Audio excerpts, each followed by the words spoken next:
अस्सलामुअलैकुम नाज़रीन, volume 22 part 1 में खुशामदीद। एपिसोड की शुरुआत में सुल्तान मैदान जंग में मियोदोद की गर्दन पर जोर बढ़ाते ही चले जाते हैं। मियोदोद शदीद तकलीफ में होता है कि सुल्तान कहते हैं, तुम्हें मुझे अपने जिल्लात बनने पर मजबूर नहीं करना चाहिए था मियोदोद। इसलिए में जंगी सिपाही एक बग्गी के साथ वहाँ आते हैं। ये देखते साथ ही सुल्तान मियोदोद को छोड़ देते हैं। सभी इस कश्मकश में होते हैं कि बग्गी के अंदर कौन है। इसलिए में बग्गी का दरवाजा खुलता है और एक बुजुर्ग खातून बग्गी से बाहर आती है, जिन्हें देखते साथ ही सुल्तान और मियोदोद के मुंह से बेसाख्ता निकलता है, कोतलो माँ उनके पास आकर कहती है, क्या मैंने अपने बच्चों की परवरिश इसलिए की ताकि वो एक दूसरे के जिल्लात बन जाएं? दूसरी तरफ सलाहुद्दीन भी अपने साथियों के साथ शाम महल की बुलंदी पर खड़े होते हैं और देखते हैं कि महल के सामने ही बर्नार्ड और करातेगन आमने सामने होते हैं। तो एसिस कहते हैं, करातेगन मलिक दौलत का करीबी साथी था, अब ये बर्नार्ड का रास्ता क्यों रोक रहा है? फिर असफियानी पूछते हैं, ये बर्नार्ड को किस लिए कायल करने की कोशिश कर रहा है? जवाबन सलाहुद्दीन ये भी कहते हैं, बर्नार्ड शाम पर हमला करने वाला था, वो ऐसा शख्स नहीं है जिसे कायल किया जा सके। तलवारें खींची गई हैं। ये सुनकर अस्मत खातून कहती हैं, करातेगन ने खुद को खतरे में डाल दिया है, हमें कुछ करना होगा। उधर करातेगन बर्नार्ड से कहता है, देखो खूनी गीदड़ शाम ले लिया गया है, मैं यहाँ अपनी बहनों के लिए आया हूँ, इसलिए मैं तुम्हारे रास्ते में हायल हुआ हूँ। अब चले जाओ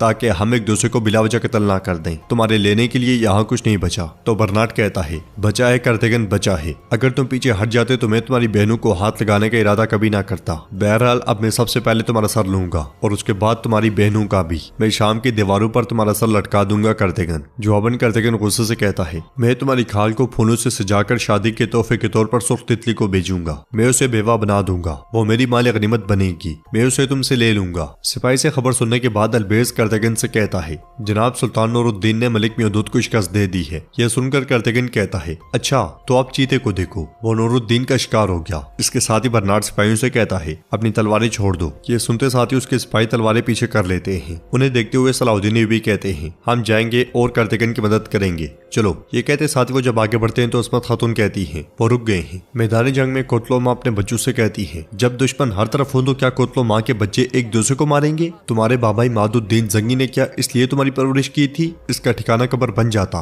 क्या तुमने इसके बारे में नहीं सोचा? ये कहते साथ ही वो मियोदोद के गले से कुमान की तार निकाल देती है और सुल्तान कहते हैं, अगर मियोदोद ने जो कुछ किया वो सिर्फ मेरे खिलाफ होता तो ठीक था माँ, लेकिन मियोदोद ने अपनी हरकतों की वजह से रियासत को नुकसान पहुंचाया है, ये हमें रास्ते के इख्तिताम पर ले आया है। यह सुनकर कोतलो माँ मियोदोद से कहती है, अपने बड़े भाई से वफादारी का अहद क्या हमारी रिवायात नहीं मियोदोद? अपने बड़े भाई की मुखालफत तुमने क्यों की? तो मियोदोद खड़े होकर कहता है, मेरा हक छीन लिया गया, मेरे एतमाद को ठेस पहुंची माँ, मैं खुद ये नहीं करना चाहता था, मुझे मजबूर किया गया। उसकी बातें सुनकर सुल्तान को बहुत गुस्सा आता है। दूसरी तरफ बर्नार्ड कहता है, मियोदोद लानत हो, तुम कैसे शिकस्त खा सकती हो? तो करातेगन कहता है, नूरुद्दीन अब अपनी फौज के साथ शाम की जानिब आ रहा होगा, तुम क्या करोगे? क्या तुम आगे बढ़ोगे? तो बर्नार्ड का कमांडर उससे कहता है, जनाब चले इसे कुचल देते हैं, कम से कम शाम को तो नहीं खोना चाहिए। मगर बर्नार्ड कहता है, हम पीछे हटेंगे, अभी हम शाम पर हमला भी कर दें तो कोई फायदा नहीं, नूरुद्दीन जंगी हर हाल में आएगा। यह सुनकर करातेगन खुश होते हुए कहता है, क्या हुआ खूनी लोमड़ी, क्या तुम दुम दबाकर भाग रहे हो? जवाबन बर्नार्ड कहता है, अभी के लिए मैं वापस जा रहा हूँ ताकि दोबारा अपनी पूरी कुव्वत के साथ हमला कर सकूं। तुमने मियोदोद की मदद ना करके दौलत के हुक्म की खिलाफ वर्जी की, वो तुमसे हर हाल में इसकी अदायगी वसूल करेगा करातेगन। ये कहते साथ ही बर्नार्ड पीछे हट जाता है। महल की बुलंदी पर असफियानी सलाहुद्दीन यूबी के पास आकर कहते हैं, खबर आ गई है, सुल्तान नूरुद्दीन ने मियोदोद को शिकस्त दे दी है। यह सुनकर सब खुश होते हुए अल्लाह का शुक्र अदा करते हैं और एसिस कहते हैं, बर्नार्ड के पीछे हट जाने की यही वजह है। फिर सुरैया खातून कहती है, फतह अब मुकम्मल हो गई है, बिलाखिर सया बादलों के बाद सूरज तुलो हो चुका है। अस्मत खातून अलबोते से कहती है, करातेगन को फौरन यहाँ बुला कर लाओ। फिर सलाहुद्दीन भी कहते हैं, हमने शाम और तख्त ले लिया, हमने अबराम और उसके पीछे मौजूद ताकत को भी मिटा दिया, अब हमने जो शुरू किया है उसे खत्म करेंगे। सुल्तान नूरुद्दीन जब आएंगे तो हम गजा के मुहासे की तैयारियां शुरू कर देंगे। इसके साथ ही सब आगे बढ़ जाते हैं। मैदान जंग में कोतलो माँ सुल्तान से कहती है, पहले मेरे नसरुद्दीन ने मुझे गम से दो चार किया, क्योंकि यही रिवायात थी इसलिए मैंने कुछ नहीं कहा। क्या तुम चाहते हो कि मैं एक और बेटे के खोने के दर्द में जिंदा रहूं नूरुद्दीन? एक बार ठोकर खाने वाले घोड़े का सर नहीं काटना चाहिए बेटा, ये मियोदोद की पहली गलती है, अपनी माँ की खातिर इसे माफ कर दो। इसलिए मैं शेरको सुल्तान के पास आते हैं और कहते हैं, मेरे सुल्तान अच्छी खबर आई है, हमने शाम ले लिया है। इस खबर को सुनते साथ ही कोतलो माँ एकदम से कहती है, देखो ये भी एक इशारा है, अपने भाई को माफ कर दो। तो सुल्तान मियोदोद की जानिब इशारा करते हुए कहते हैं, अगर ये अपने जुर्म से तौबा कर ले और अपने किए की माफी मांग ले तो मैं इसे माफ कर दूंगा,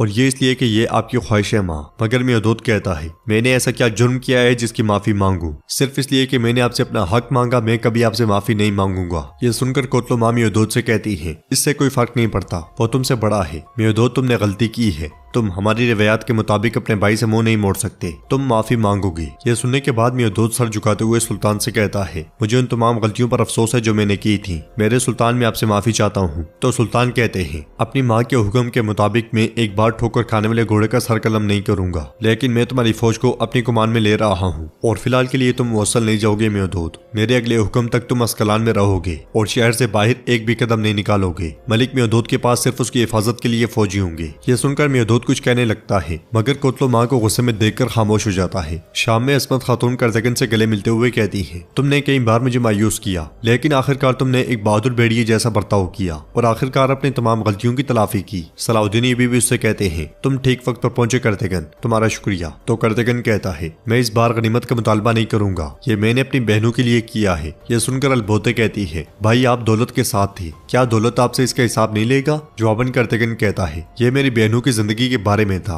मुझे क्या करना चाहिए था। मैं सल्जूकियों का एहतराम जरूर करता हूँ, लेकिन मैं उनका गुलाम नहीं हूँ और दौलत मुझे खोने का खतरा मोल नहीं ले सकता, तुम बेफिक्र रहो। तो सलाउद्दीन भी उससे कहते हैं, मगर तुम्हें फिर भी होशियार रहना चाहिए करजगन, मलिक दौलत इसका बदला लेने की कोशिश करेगा, कुछ दिन शाम में क्याम कर लो। मगर करजगन कहता है, एक भेड़िया अपने झुंड के साथ रहना पसंद करता है सलाउद्दीन, मैं अपने कबीले में जाकर खुशी से अपनी घोड़ी का दूध पीऊंगा। ये कहते साथ ही वो अलबेज के साथ चला जाता है। नाजरीन, इसके बाद अगले मंजर में हम देखते हैं राबिया सोफिया के साथ बच्चों में सेब तकसीम कर रही होती है, जबकि सिपाही कैदी सुलेबी सिपाहियों को लेकर आगे बढ़ रहे होते हैं। दूसरी जानिब सुरैया एक बच्चे से प्यार करती है तो बच्चा पूछता है, दुश्मन दोबारा शाम में वापस नहीं आएंगे ना? तो सोफिया कहती है, वो बिल्कुल नहीं आएंगे, ना ही सुल्तान और उद्दीन उन्हें वापस आने देंगे और ना ही सलाउद्दीन। बच्चे के जाने के बाद सलाउद्दीन भी उनके पास आते हैं और कहते हैं, आपके जख्म तेजी से ठीक हो गए हैं। तो सुरैया कहती है, शाम वापस लेने से हम सबको शिफा मिल गई है, मेरे ख्याल में यही मेरे लिए मरहम था। इसके अलावा बच्चों की खुशी मेरे दिल को सुकून से भर देती है। जवाबन सलाउद्दीन भी कहते हैं, आपने बहुत दुख उठाए, आप सबसे ज्यादा सुकून के मुस्तहिक हैं। सोफिया के साथ कबीले वापस जाएं, सुल्तान और उद्दीन और मैं गजा की मुहिम पर बात करेंगे, हम तैयारियों के लिए कबीले का दौरा करने आएंगे। ये कहते साथ ही सलाउद्दीन भी आगे बढ़ जाते हैं। दूसरी तरफ उर्फा नन्हे बच्चों से कह रहा होता है, जब सुलेबी इस रास्ते से आई,